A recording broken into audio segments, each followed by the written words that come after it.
সকাল বন্ধুরা, কেমন আছো সবাই? আশা করি সবাই খুবই ভালো আছো। এখন বাজে ঘড়িতে সকাল 7:30। ঘুম থেকে উঠতে একদমই ভালো লাগছিল না, তাও ভাবলাম এসছি যখন তাহলে একটা ভিডিওই বানিয়ে নি।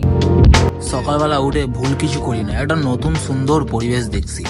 রাস্তাটা দেখে মনে হচ্ছিল রাতে বৃষ্টি পড়ছে। হঠাৎ দাদা আমার দিকে দেখছিল, আমিও হাই করে দিলাম আর ভাবছিল সালা আবার একটা নতুন ব্লগার তৈরি হয়ে গেল।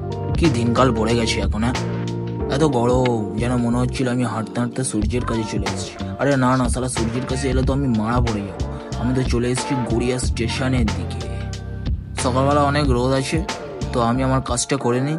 তো চলো দেখা হচ্ছে সন্ধ্যাবেলা, দেখতে থাকো সব। চলে এসেছি, আমার বন্ধুও চলে এসছে। তো যাই হোক, ছেলেটা অনেক লজ্জা পাচ্ছিল আর বলছিল ওই দিকটা চল একটা চা খেয়ে আসি। তো আমি বললাম চল। তো দুজনে মিলে বাইকে করে যাচ্ছি, বেশ মজা লাগছে, আমার তো বেশ দারুণই লাগছে। তো হঠাৎ দেখি না সালা কোথায় হান্টার প্লেস বা ভূতের জায়গাতে নিয়ে চলে এলো রে। আমার তো অনেক ভয় লাগছে, কি করি, এসব জায়গাতে যাইনি। আচ্ছা, তারপরে দেখলাম যে না, বেশ ভালো জায়গাতে নিয়ে আসছে। হয়তো জায়গাটা একটু অন্যরকম, কিন্তু তারপরেও এটা দেখে তো আমার পুরো একদম ভরে গেল মন প্রাণ। তোমাদের কার কার কি বললো আমার একটু বলে দাও, শুধু মন প্রাণ, খারাপ কিছু ভেবো না। রিয়াজকে বললাম চল আজকে আমার ভিডিওর মধ্যে তোকে নি। শুনেই তো রিয়াজ খুব খুশি। ভাই কি করছিস? কি রে, হেলমেট পর। কি রে ভাই, গাড়ি চালানোর সময় হেলমেট কেন খুলে দিলে? বলে আমার সুন্দর মুখটা দেখে না, দূর আগে হেলমেট পর। তারপরে আমি আর আমার বন্ধু রিয়াজ তার পক্ষীরাজে করে চলে এলাম পাটুলির কাছে চা খেতে।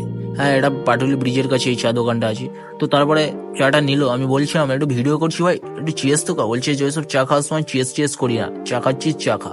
তারপরে হঠাৎ দেখি তারা কি কামড়াচ্ছি যেন। আমি বললাম কি ভাই? বলছে ভিডিও করিস না, তোকেও কামড়ে দেবো। তো ওই ভয়তে আমি ভিডিও এই পর্যন্ত শেষ করছি।